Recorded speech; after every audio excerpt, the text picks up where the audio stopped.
For the splint section, we're gonna start with the sling and the swath. So, if my friend Zach here broke his clavicle, we'll wanna put his arm in a sling. And sometimes when you're in an emergency situation, you only can use what you have with you. So we're using a sweatshirt. And since his arm is in this bent position, we're gonna put in the sling around his neck. And you wanna make sure to tie the knot away from his spine so that the weight isn't all on his neck. And then if you wanna use a swath, you'll take another bandage and go all the way around his body except for the uninjured arm so that you can take away some of the pressure from his neck as well and hold it to his body. And you can also splint this as well. So if you need to splint it, you can also use whatever you have handy, like a wooden spoon. And you can make sure that if he had a broken arm right here, we can make sure that it doesn't move anywhere it's not supposed to by splinting it around his forearm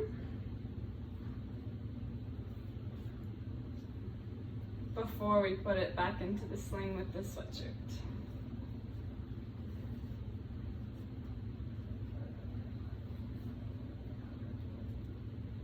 And whenever you splint something, you want to make sure that their hand is in a curved position like this, because it's not natural for them to have their fingers out like that.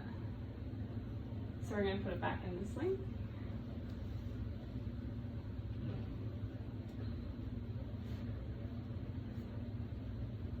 And there's the sling with the splint.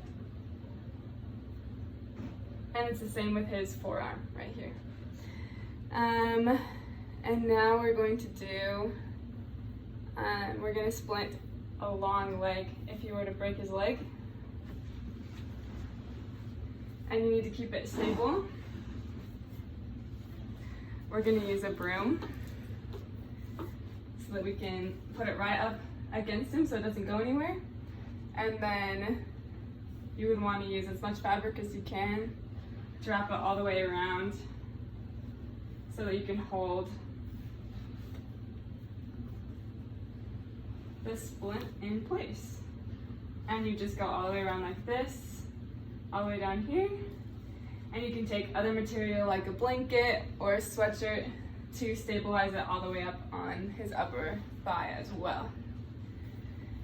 And then the last splint that I'll show you is with the foot.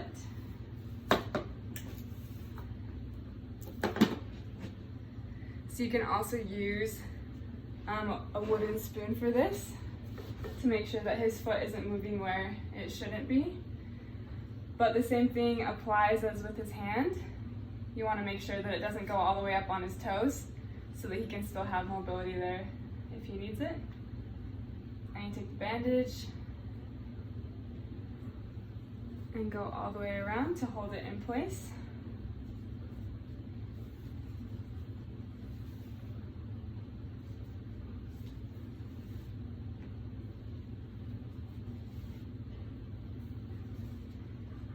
So that he doesn't further damage his foot. And that's it for the splits.